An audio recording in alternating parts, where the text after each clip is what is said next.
Well, welcome back to Steve's Sermon Shorts, and just wanted to kind of go over what I'm reading in my personal Bible time, my unheard quiet time every day.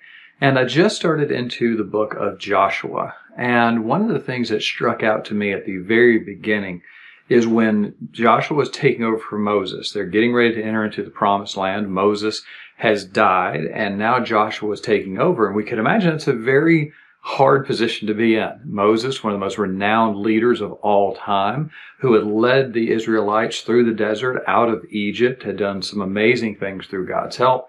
You can imagine that Joshua was feeling a little bit of, okay, that's a tough act to follow, as the case may be.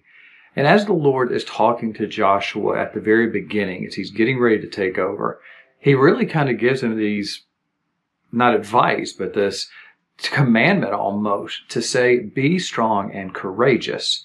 And he says this multiple times, and he says it in multiple ways, but it all comes back to be strong and courageous. And it's going to be one of these things where he knows you're going into this new land, that there's going to be battles, there's going to be challenges, there's going to be all these things going on. But be strong and courageous, knowing that God is with you.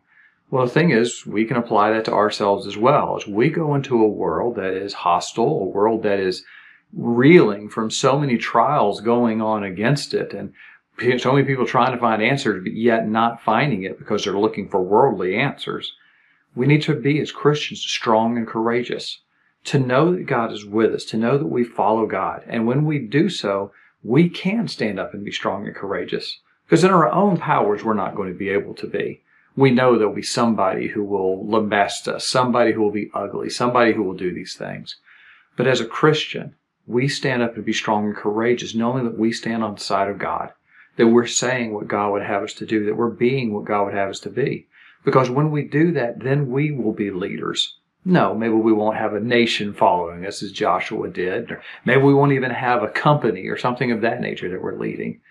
But in a world that's looking for answers, in a world that is seeing so many people who are frightened and scared of everything and lashing out upon people, people who stand up with strength and courage will stand out.